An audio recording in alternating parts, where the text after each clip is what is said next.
taking action right across the country today, and it's been a fantastic turnout in Nottingham, and I can see from what's happening on social media there has been a fantastic turnout right across the country.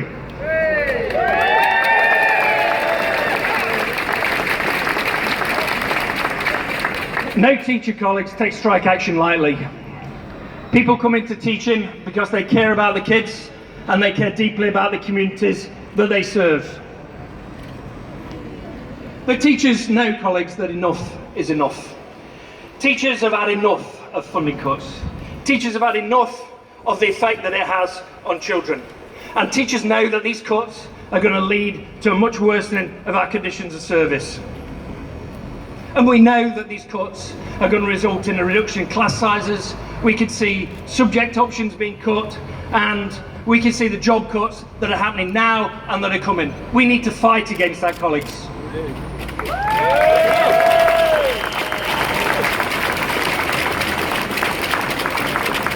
I can also say this, that this government doesn't care about education. That turning schools into academies is not about a public good. It's actually about preparing schools for private profit. It's actually a precursor to privatisation, education for profit, just like we've seen right across America. Government ministers aren't too troubled, are they, about the state of their local schools? Because we know that for the most part, government ministers can send their kids to the private schools, to the Eton and the Harrows of this world. Most ordinary people do not have that choice. That's why we need to defend state education.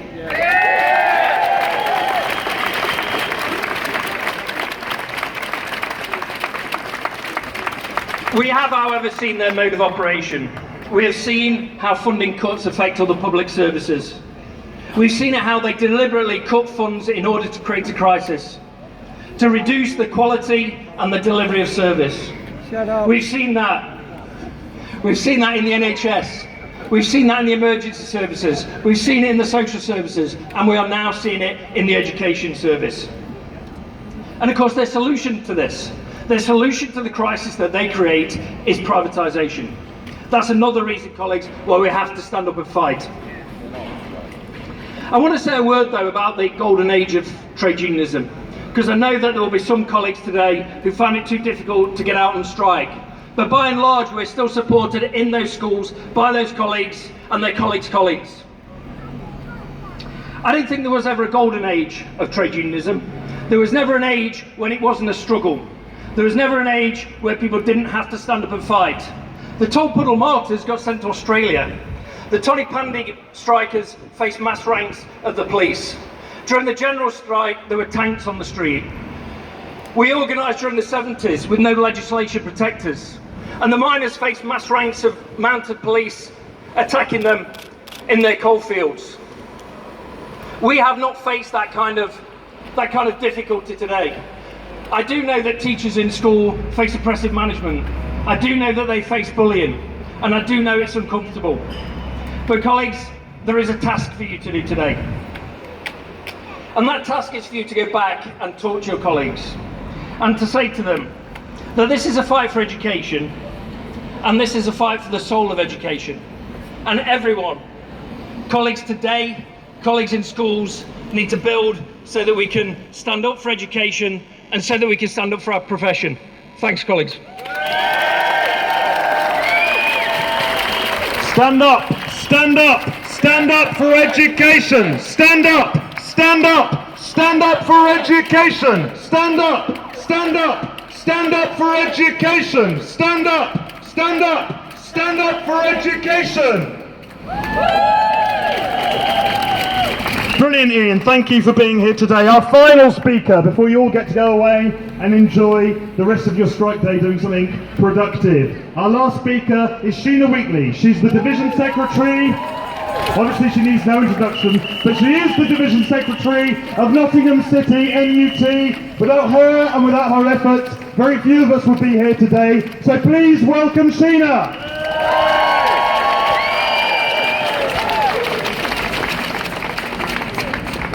Well, thank you Nottingham City and Nottinghamshire teachers, and thank you UCU, and thank you all of the parents who've turned out with us today to create this fantastic effort to stand up for education. I'm going to just read you some of the messages of, not the messages, but the unions who have supported us. One of the things that we're trying to do in the schools is to create an atmosphere where all unions can work together. That's wider than our schools, wider than our cities, and across, I hope, the professions. But this morning I have had messages of support from ATL, from Unison locally, as well as Hazel being here today, from the NAHT, the Head Teachers Union, who are not in favour of increases in class size and cuts in qualified teachers in schools, from the local GMB. The BMA have sent their greetings and are sorry they're not able to be on the platform with us today. Shift change unfortunately did for that. The PCS, as well as the UCU, and I've had a message from PASTI. Some of you who were around in the 5-term year will remember the Parents Against the 5-term year, and they're still out there and they're still fighting for education. Let's hear it for them, come on. Thank you. Thank you.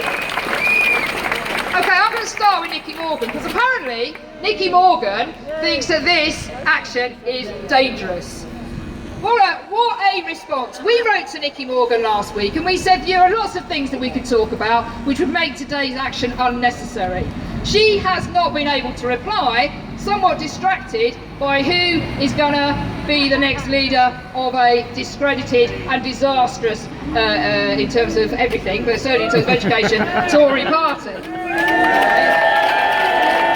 That's her priority. That's her priority.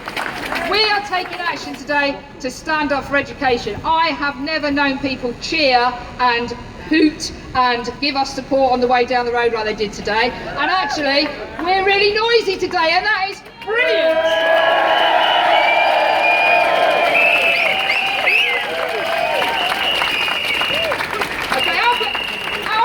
Has been from the beginning about wrong priorities. This government packs corporation tax, is willing to spend up to 500 million to pursue the Academies programme, a programme which doesn't work for our kids, doesn't work for our communities, and certainly doesn't work for the conditions of service of all of those 7 unions that work within schools. So our priority has to be that our children deserve better. Many people have said it, and I agree entirely with what they've said. Of course I do. Rising class sizes, less support for our SEN students, less qualified teachers. If you don't think it's happening, look at the school workforce census. The latest school workforce census tells us that 10% of teachers left the profession last year, the highest recorded number. That 25% of newly qualified teachers leave within the first 3 years, which is an absolute disgrace. Our brightest and our best are being forced to work in schools where they cannot stand it anymore. This is an absolute disgrace. This is the most wonderful profession. This is the most fantastic feeling to be with young people learning. There is nothing like it. I wouldn't swap it for the world. But I can't make up for the cuts, and neither can you. I can't make up for the cuts in benefits, in housing, and all the rest of it that our communities are suffering. If we do not stand up today, we are reinforcing the danger that the Tories bring upon us. These are our communities, these are our schools, it's our curriculum.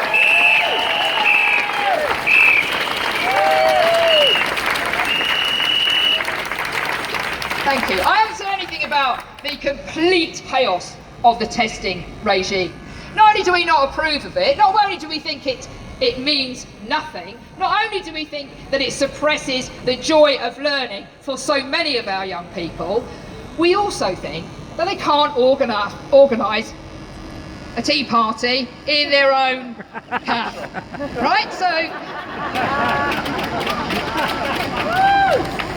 these are the people who won't talk to us. These are the people who don't think we've got anything to say. These are the people who think that we don't understand what the curriculum needs and the social needs of our young people are. These are the people who do not... Oh, I'm shouting. Sorry. These are the people who don't care about our communities. They cannot be left in charge of the plan. They are the lunatics, we are the sane people.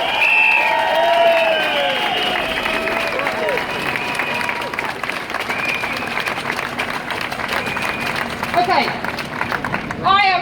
I've been asked numerous times this morning, what about parents? What about the inconvenience to parents? And we are very sorry for the inconvenience to parents. We do not disrupt children's education, hardly ever. But I tell you what, the workplace disrupts those children's education. The stress, the sickness, the not able to find time for children because you're filling in a bloody data sheet.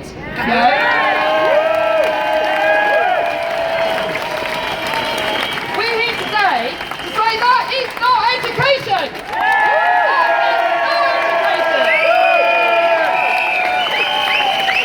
When people talk about leaving the profession, this is why they leave.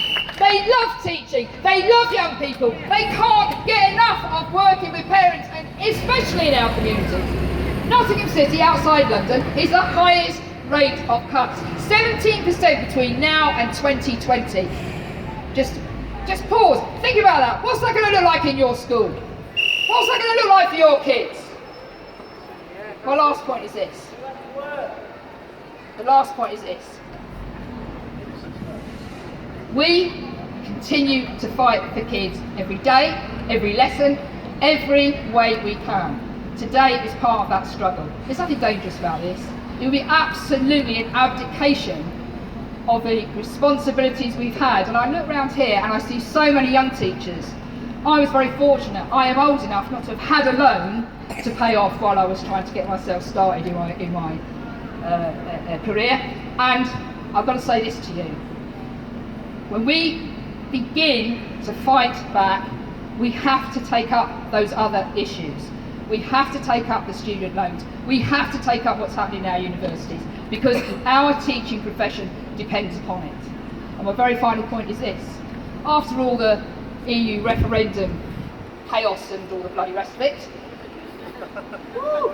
which I'm sure impacted to some extent on our confidence about taking action today and how we voted, we know that the Tories will say that class size is because of migration.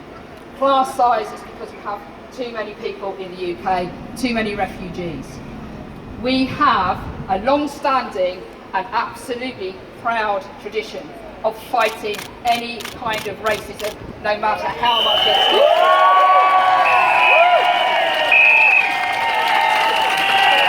what we say from today,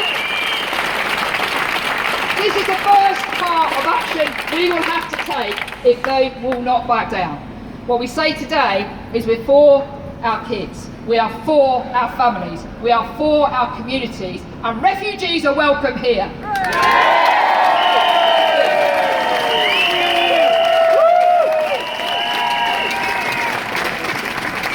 What a brilliant way to end this strike rally. What a lot of stuff to think about. Refugees are welcome here. They're welcome in our classrooms. They're welcome in our schools. And the NUT will fight side by side with anybody in the fight to stamp out racism wherever it rears its head.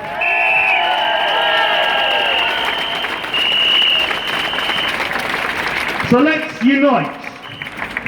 Let's educate, agitate, and most importantly, let's organise in our schools to make sure that next time when we stand up for education, they will hear our feet when we march down that road all the way in Westminster. Thank you for coming, thank you for striking, get involved and get organised. Well done.